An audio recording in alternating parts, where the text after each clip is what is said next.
My approach to make your way back after a losing streak, or when you talk yourself negative down and you are stuck in this negative circle, there are four steps.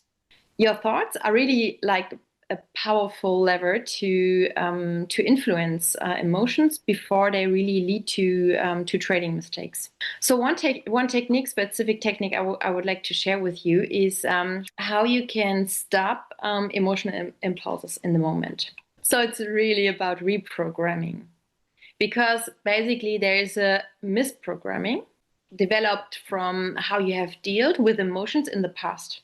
Today's podcast guest is Julia Thiele. She's a trading and investment psychologist and high-performance coach with a master's degree in psychology. She specializes in helping traders master their mental game and achieve consistent performance. And this was one of my favorite conversations because Julia shared a ton of practical tips for tackling the biggest challenges traders face. So grab a notepad and get ready. There's a lot you'll want to take away from this episode. So hello, Julia. Hello, Moritz. And thank you so much, Julia, for being here with us today. I really look forward to this conversation. But before we get into, maybe just a few words about yourself so that our audience can get to know you. Yeah, hello, Moritz. Hello, Rolf. And thank you so much for the invitation. I'm a trading and investment psychologist. I'm psychological trainer and coach. So this is like my main work, and I'm based in Berlin. And what I'm doing is basically I'm helping my traders to get successful as a trader by really making psychology work for them. And yeah, I'm also looking very much forward to share some insights with you, and looking forward to our conversation. Perfect. Let's get right into it. When a new trader or a new customer comes to you, someone that wants to work with you, how does your process look like when you work with your traders, and why do they come to you? Mm-hmm.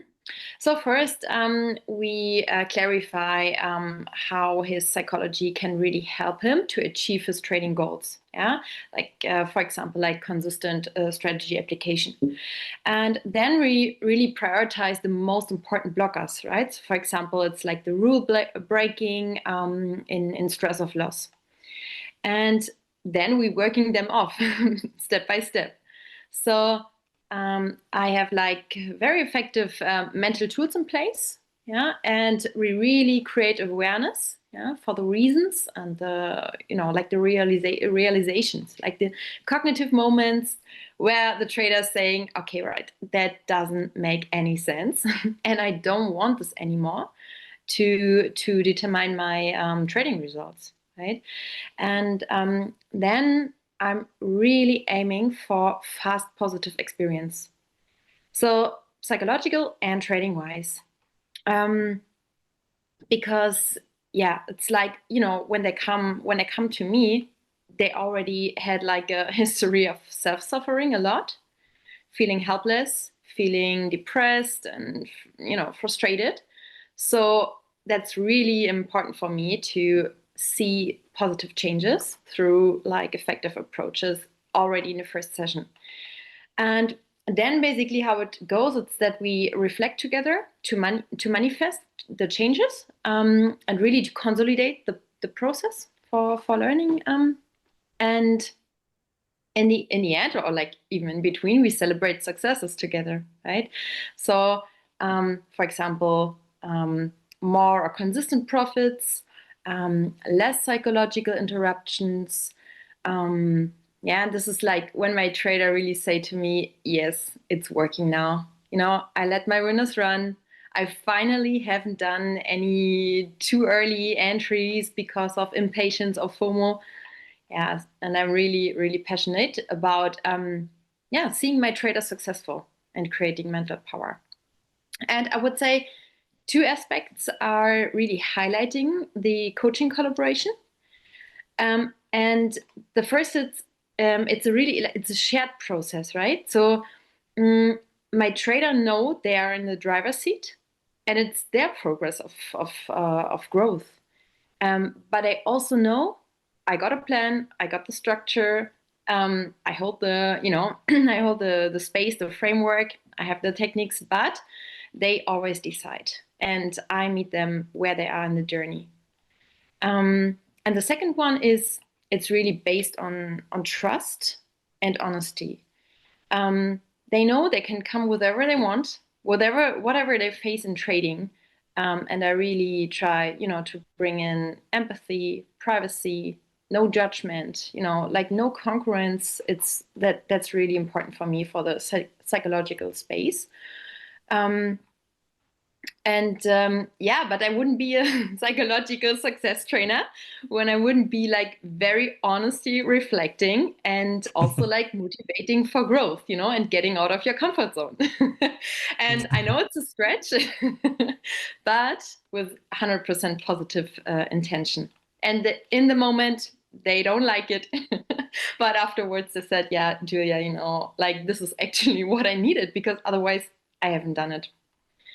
And so the most important issues I see is, or like the most frequent goals and reasons, is really to get more and more consistent profitable, because they stuck in the progress, they have equity fluctuations, and especially after high gains, and extreme losses. They want to understand their psychology and gaining self-control, because they just like observed enough their emotional decisions. Some of them had quit for a while and they can't really find back into the daily trading routine, so we get back there. Some of them want to get full-time professional and want to take the next step by scaling their trading business and apply or like learn high performance habits. And they what else? Yep. I think these are the most important things, and it's really like the pain of losses and self-sufferings already hit it in. They lost really like sometimes positive perspective and motivation. Mm-hmm.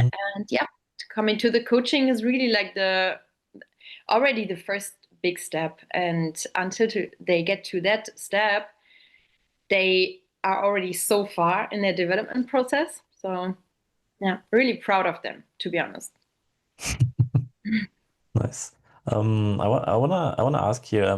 Do you think you're more of a life coach or are you more of a trading coach in the end?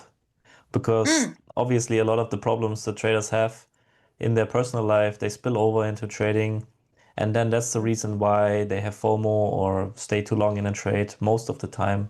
So do you also give like, because you are a classically trained psychotherapist, right? Or you have a degree in psychotherapy? In psychology. Yeah, in psychology. So do you go into those aspects of their lives as well? Actually, my focus is trading and investment psychology. So everything what is related to their trading behaviors, to their trading decisions, to emotions, to thoughts, to whatever. This is my focus, and this is how we and this is what we work on, and to see your trading changes and to see different results. I'm very like solution oriented, and I'm very working with strength in the first phase, and I'm trying to get to quick fixes, to get to very efficient ways of changing things. And if I see there are like some other psychological blockers, yes, we go into it a little bit, but I'm not doing like any any therapy, or I'm not like doing like life general topics. Okay.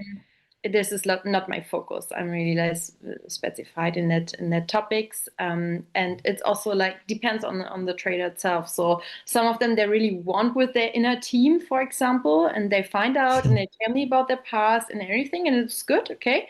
But I always say to them, okay, but sometimes it's also good to forget things from your past and Mm-hmm. not focus too much on it, because you in the problem circle, you stuck there and you tell your brain like the same stories again and again. And yeah, so basically often it's not really needed, right? And if I see, Mm-hmm. okay, and they aware of if they have a real problem, then of course they go to someone else, right? But Mm-hmm. this is not my focus. It's more like success, high performance, and self and emotional management. Okay.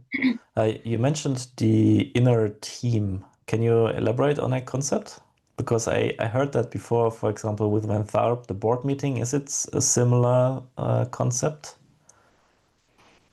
Yeah. So it's basically your inner trading team, your inner voices, your inner, parts, and they all want different things from you. And Cool.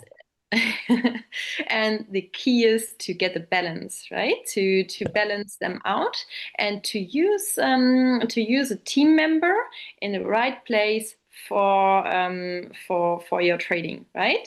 Mm-hmm. And leave others a little bit out for a moment.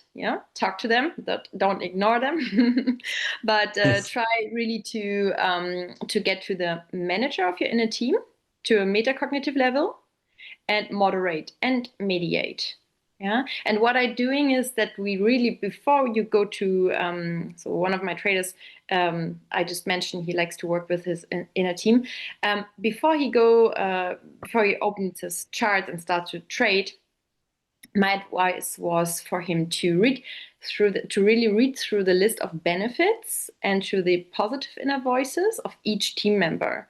So you basically train your brain. You activate your attention to focus on the helpful parts of each inner voice. And yeah, by activating that, easier to use it in your trading, right? Yeah. Cool. That's really cool. Yeah. That's really, I like it. Yeah.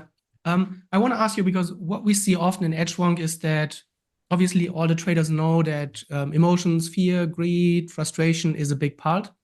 But traders seem to have a problem first really identifying the emotion, especially in the moment. And then they also lack the tools on how to work with them, how to not let them take over. Do you have any tips that traders could benefit from?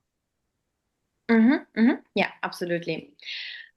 So first, I tell you a secret. So it's really don't tell it. Joking.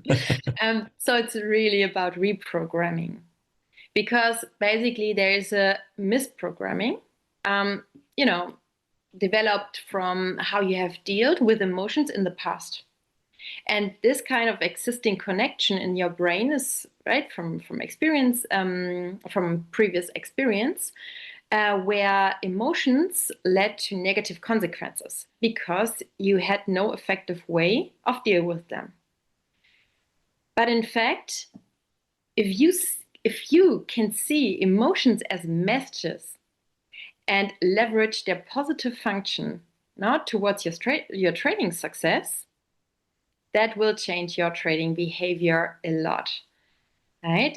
So this is very important to understand first. And then what I advise my traders in terms of emotion and self-management is first, get in contact with yourself.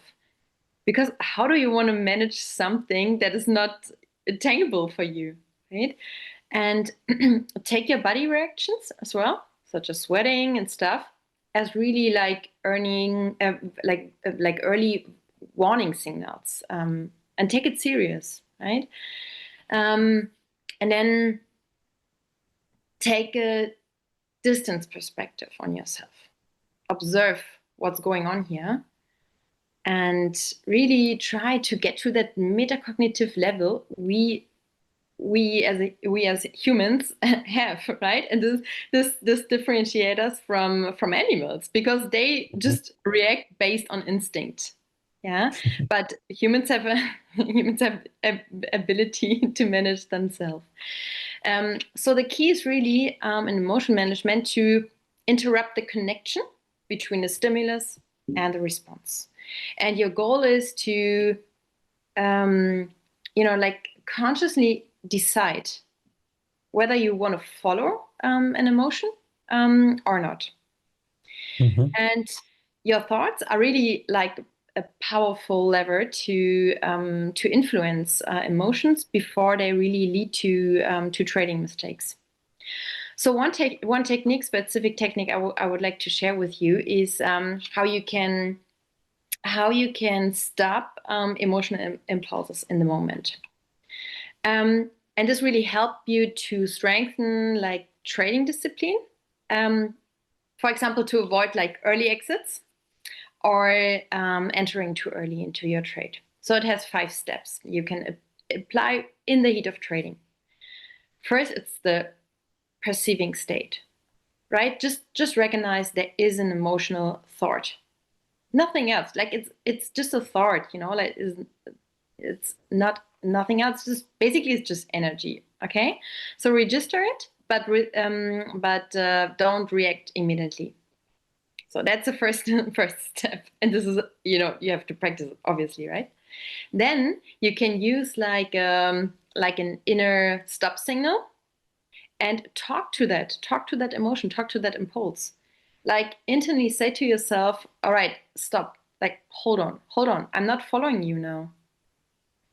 And then try to check and evaluate for a moment. Like ask yourself a short question. So does this really would help me to achieve my goal? Yeah, when I now like immediately enter or like try to step out of a trade before it has reached the exit goal.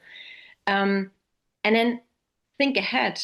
Think of your consequences, right? If you give in to greed and revenge trading or impatience by entering the market too early, how would you feel? And what would you think about yourself afterwards? And by really highlighting the disadvantages of acting on your emotions, it's like it's like you give yourself an ultimatum, and you really like decide to reject it, to let it go. Yeah. Mm-hmm. And this is like the very like the decision, the strong decision part. And you can really give yourself a self instruction. So no, I'm not following. Yeah, I'm sticking to my plan. Mm-hmm.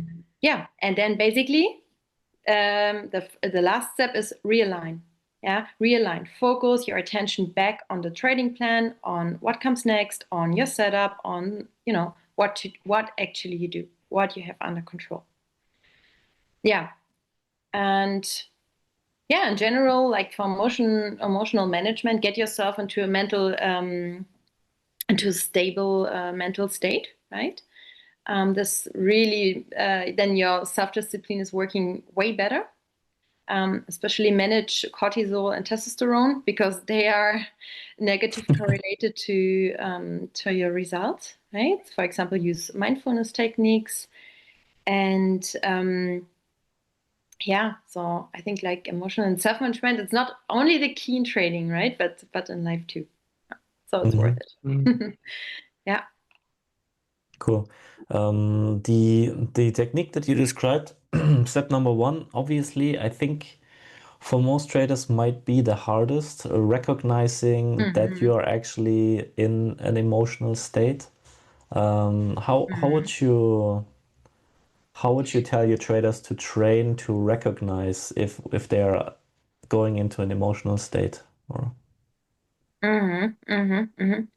Um, so use all dimensions of yourself. Like use your body reactions, okay. use your thoughts, use everything. So basically, you can see a difference in that you move faster, that you're looking, yeah, like your eye movements is going crazy. Your thoughts you have more thoughts, you speak more, you think more, you basically feel that you're nervous in your body as well. you're out of yourself. You're out of yourself. Mhm. Like your focus is somewhere else. You're not like, you don't feel the connection to yourself. Mhm. You're not in yourself. And this is really something when you practice like relaxation techniques, like body scan or something, or when you practice breathing techniques, for example. Or when you just like purely write it down, write down your thoughts, so it's easier to recognize in that moment. You Mhm. create awareness. You create awareness. Um, Something you can do is record yourself. I know Like it's video camera? yeah, yeah. Record yourself while you're Okay. trading, and even like like put it in your room, and see how you start the day. See how you start the day. Are you already like when you wake up? What is your first? You really can see different patterns. So when you have like when you're very unfocused in your trading, then you see already how your day is started by you do other things before you get distracted. You don't practice your routines. There is already, you see already that you do something different, and this is these kind of behavior patterns you can identify, record, identify. And if you then have identified, you can first do something before you go to your trading session, right? Before you start Mhm. looking at the charts. Hmm. Mhm. Yep. I find it interesting that you mentioned testosterone and cortisol because I think well, other trading psychologists, they haven't mentioned that, at least not on our podcast. And I'm wondering, have you read The Hour Between Dog and Wolf? Hmm. That Hmm. Hmm. Have Yeah. you? Okay, Yes. Yes. cool. Yes. It's one of my favorite trading books. Yes. Yes. I always recommend it to Mm. everyone, and almost no one knows it, but it's such a good book.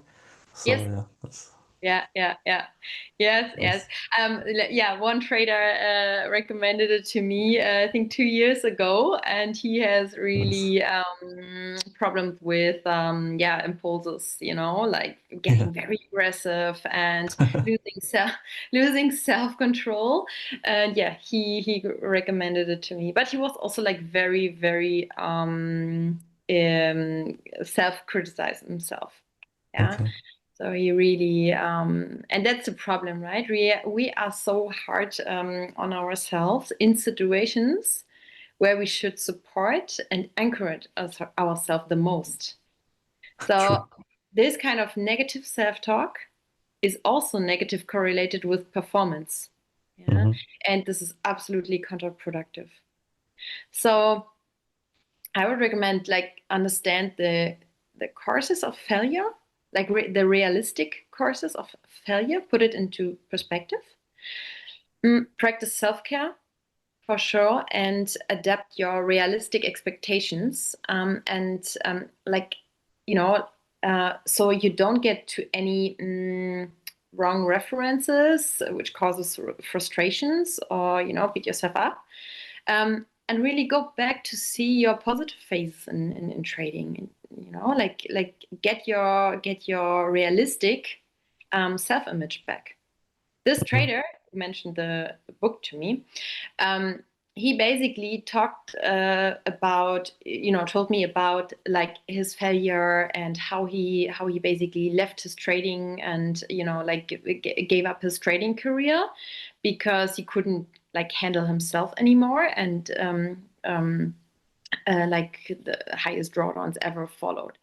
So, but when we talked and when he explained and to me how his trading career developed and how everything went and what he did so far, I saw like he's talking like in his like his attention is 80% on the last failure, on the one situation, or like how he left his training, but he didn't see like the other part, like the success part, and what he did right was just like 20%. So I reflect the imbalance, and yeah, then he understood basically, yes, you're so right, right. So in fact, it's the other way around. But my attention is just on my failure instead of seeing the big picture again.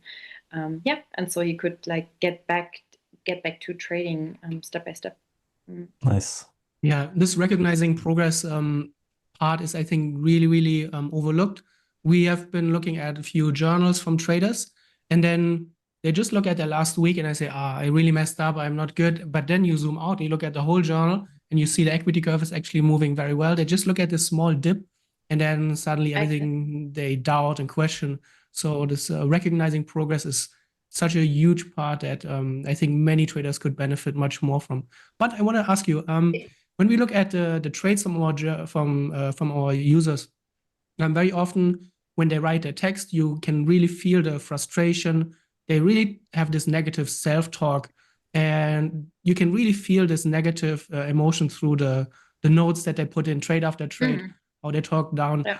Do you have any tips on a better post-trading routine? So maybe a better approach for how they can reflect, maybe ask better prompts that will help them shift from this negative to a more constructive routine?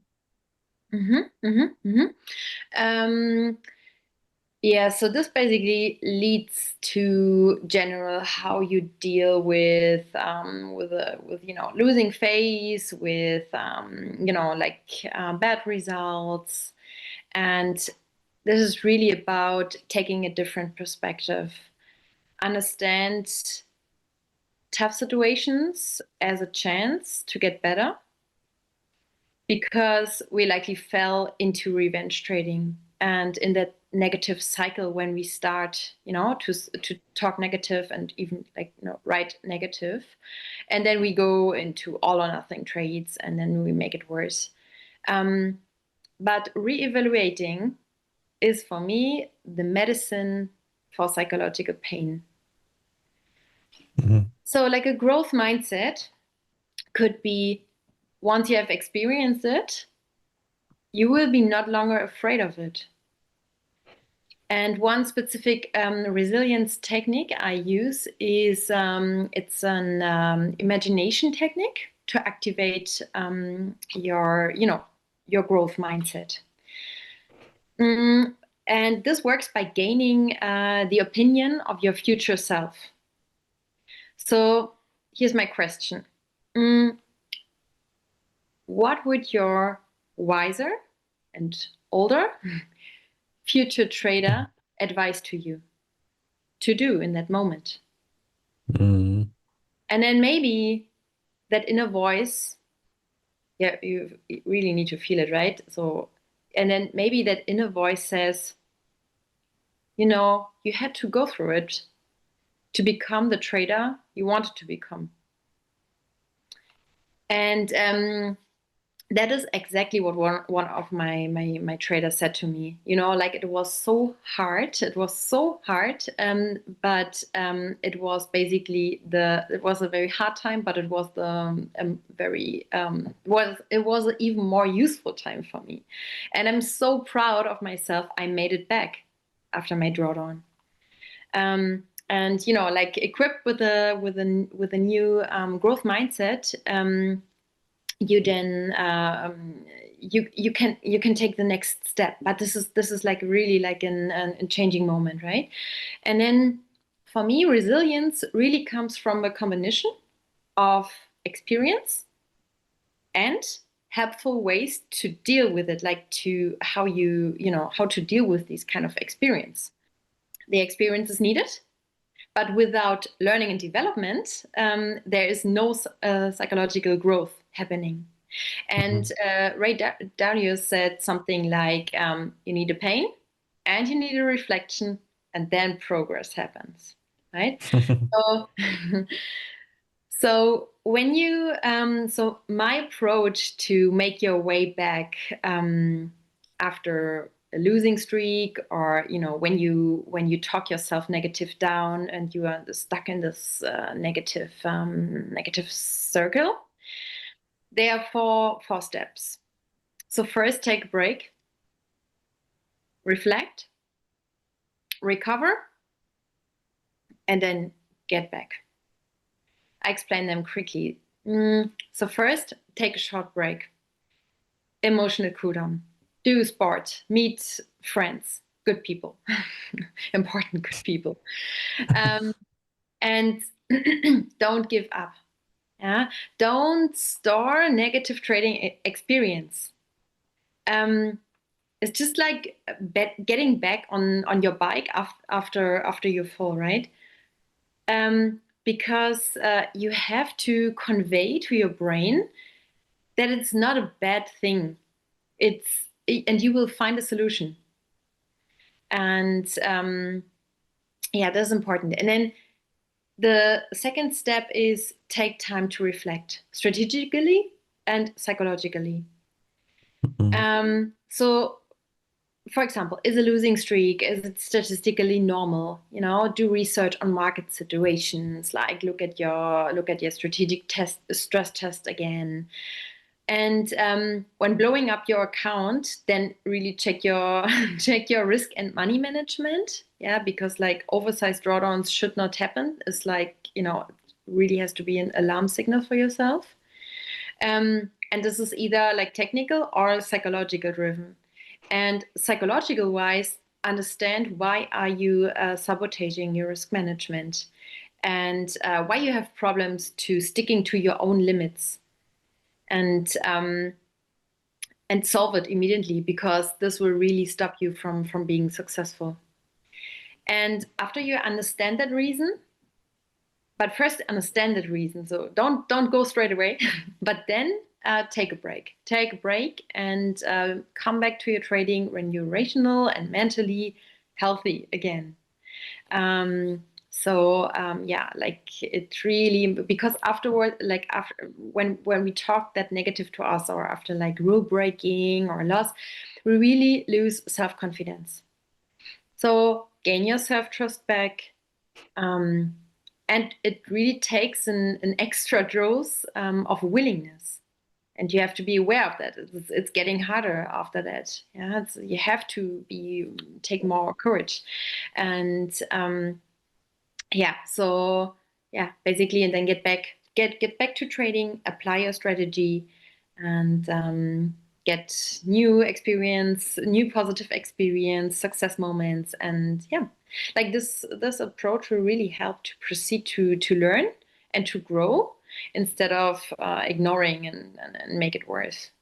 How do you, because we often see traders write in their trade notes, I'm sabotaging myself again, but how do you actually find out why you're doing it? Maybe what are some ways how traders sabotage themselves? What could be here reasons for that? That would be really interesting. So, psychological speaking, it's often like a deficiency thinking. So it's either related to your past. For example, when you register that you do a lot of FOMO trades, like too early exits, right? So you're not following your rules. Like just 2 of 4 check boxes in your checklist are ticked, but you're already in the trade, for example. So it's either related to your past.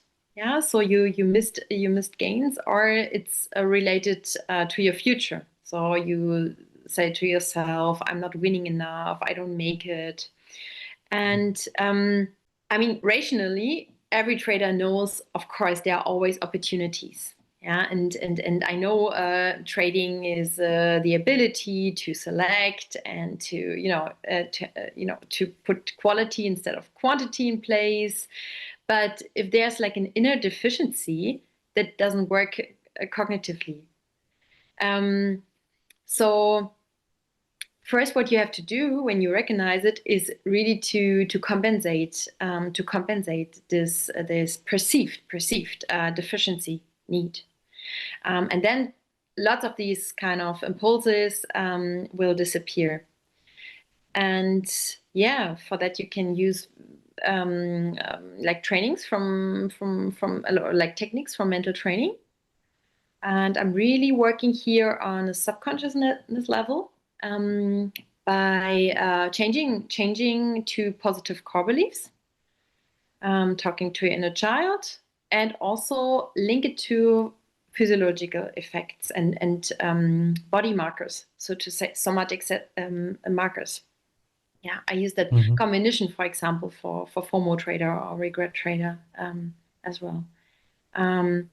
Yeah, so yeah, first look what you're writing down, connected to your statistic analysis, to your back tests, to your to your performance criteria, to your journal entries.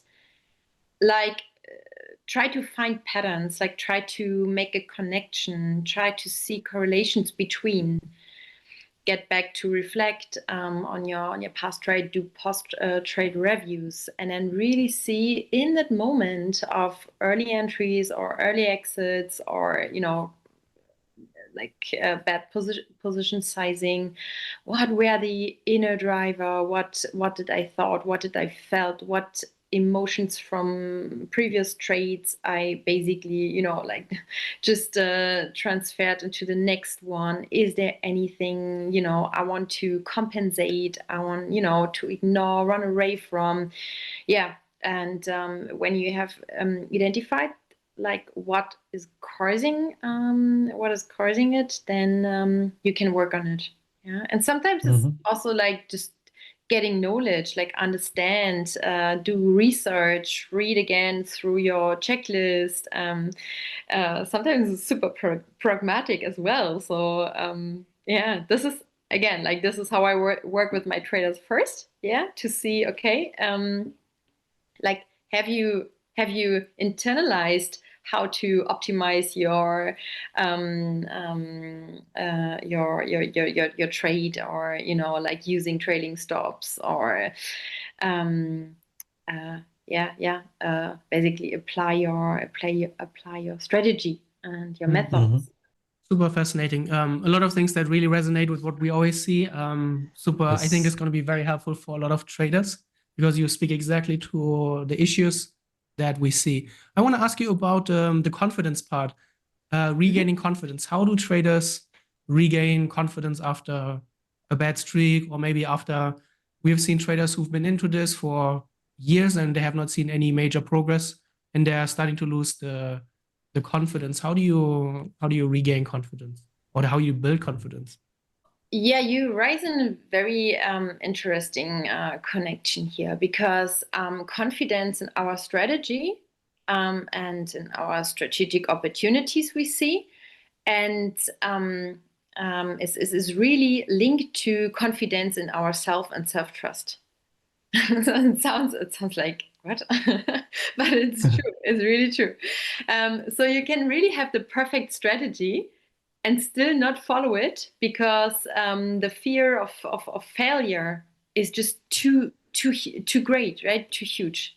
But yeah, so there is basically a bad news and good news. So bad news is that so the lack of confidence and like second guessing, it's a big problem for success, because it's an inconsistent application of your strategy, because you avoid entries, for example, yeah, or you don't scale in when you have to. And it really blocks your improvement process. It gets delayed, like your own development as a trader gets delayed, because the experience and the traits are lacking to find optimization approaches. You don't have anything to work on when you're not like there yourself to trade, to make a trade. But the good news, less confidence is better than overconfidence.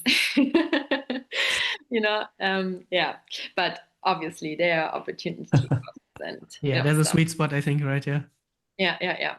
Yeah, so I want to give you an example, one of my trader, because we are just working on that confidence part. So she trades crypto, and her issue is really to finding a balance between frequency, quality, and the win rate of trades.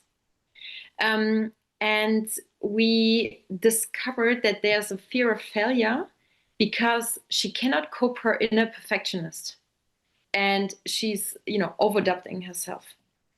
And so she, like, I work with her on her personality type and personality traits, who actually are causing these kind of fear of failure.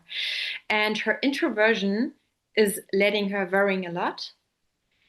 She's a perceiving type, which means like she tends to get too much information, and then she falls into analysis paralysis. And also she's following then her gut feeling.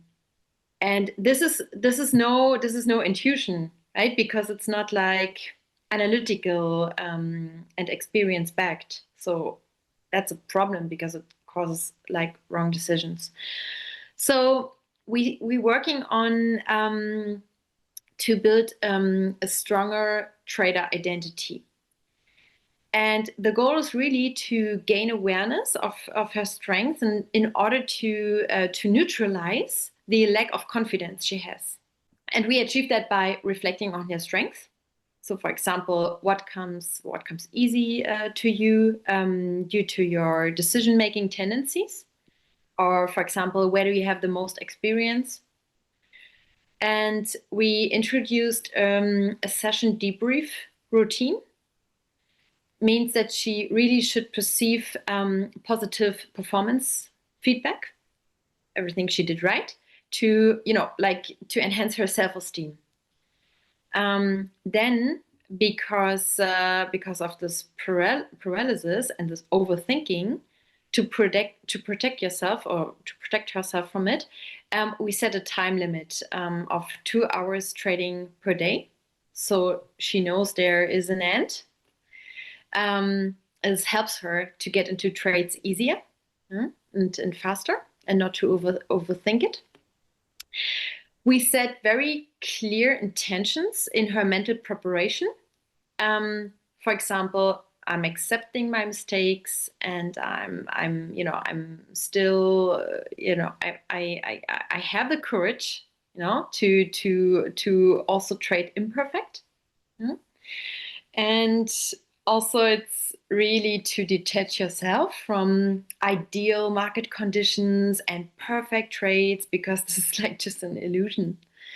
Accepting there's a loss rate of your strategy. Accept there's an ambivalence of market signals. It is your working environment.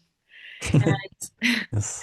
and your trade is always a hypothesis, even if your setup is perfect. And and the conclusion of your scenario thinking and comparing every single decision part, it's a hypothesis. And I really raised up this metaphor, to raise up a metaphor to explain, or to catch a little bit the complexity and the uncertainty in trading. So, and this is by the traffic lights metaphor. So, trading is not a simple traffic light. Yeah, you don't have like lights with red, orange, and green, but rather you have 100 traffic lights, and then with red and green at the same time. And sometimes they have different colors, and sometimes they have symbols, and sometimes they have a different phase of length and different times on the day. And like sometimes you're riding a bicycle, sometimes a car, and so it's like this is how you can imagine like the ambivalence of trading, and this is how you can realize that having a perfect strategy and plan is not really, like it's not really easy to apply always. And yeah, to just, like prepare yourself for it, accept it. And of course, always there are also like some technical recommendations, like have a clear checklist to limit your errors and false decisions, especially when your concentration gets less. Always have if-then plans. Yeah, for her it was especially for her entries. So if a single A and indicator B to come together, then and if not, I'm not taking a trade. And so really like specific, really like specific instructions. So we already see great successes, and has more implementation strength and better entry timing because the procrastination is less, and she feels more confident. Yeah. That's fantastic, actionable advice. Because the inner perfectionist has always been a big part with me. Procrastination comes from that, and yeah, I know exactly what you're talking about. So that's really, really good advice. Thank you. Yeah, Moritz, you can come to my coaching session. What I really like you say about the trading hours, because we see this really direct correlation. The traders who trade all day, they have much worse results typically than the trader who only has like those 3-4 hours. Do you think it's just the concentration, or what could be here? How could you help traders? Because it's so hard to communicate to them, hey, you only need to trade for 2, 3, 4 hours, because traders believe that they need to trade all the time. Some traders say it doesn't feel like a real job if they're only doing it for 2 hours a day. I think it's very hard to communicate this to traders. Yeah, it is. And it's there's not really one right solution to it and not really clear answer. Because also just saying I limit my time to 1 or 2 hours per day, it's not really working out, because the market doesn't care when you have time and when not. And it's and also you really have to get away from this kind of normal your inner clock, your work, the working rhythm, or the hours you have to spend when you have like a normal full-time job, another full-time job in a company, when you're not like self-employed as a trader, because it's a completely different concept.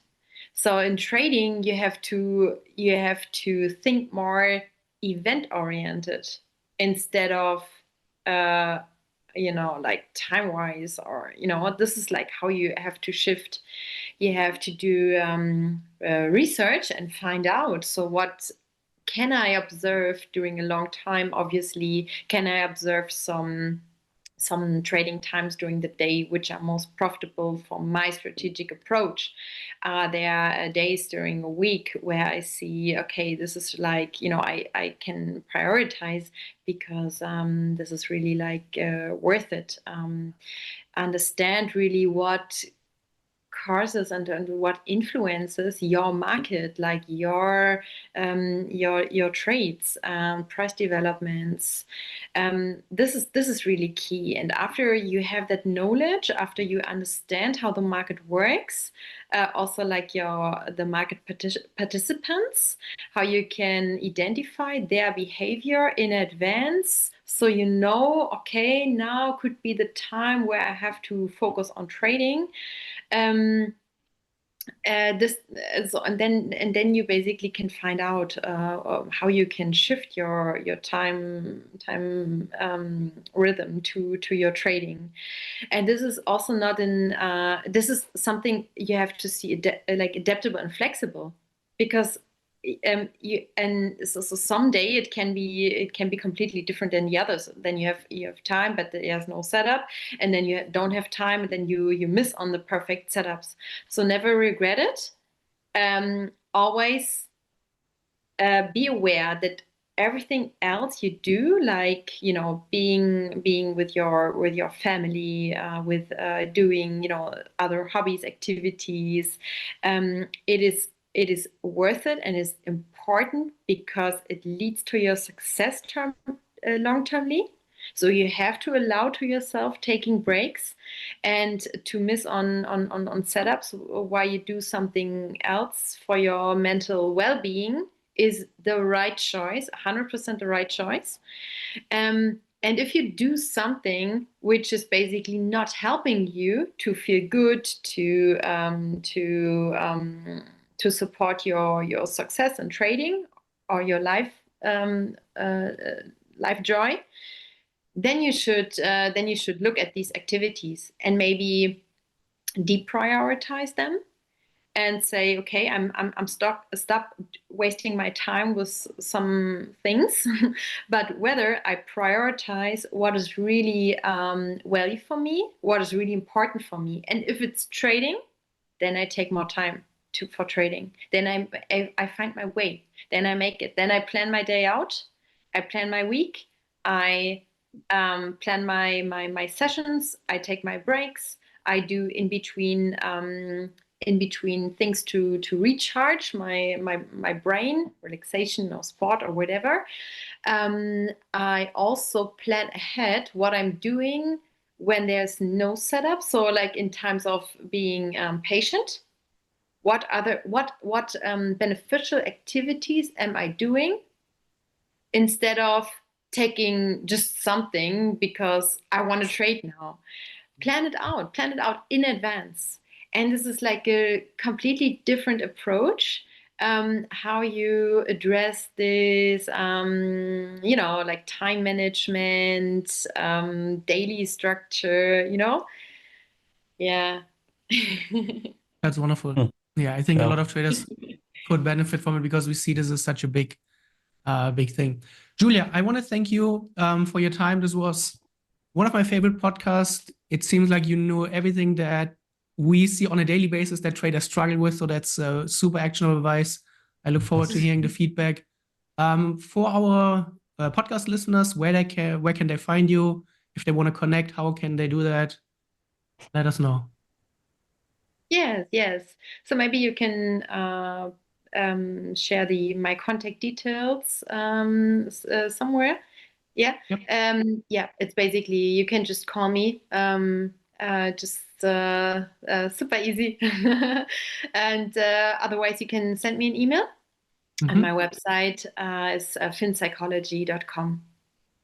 Yeah. Perfect. I will put everything in the show notes so people can reach out, connect, and learn more about you and maybe work with you. Thank you so much for your time.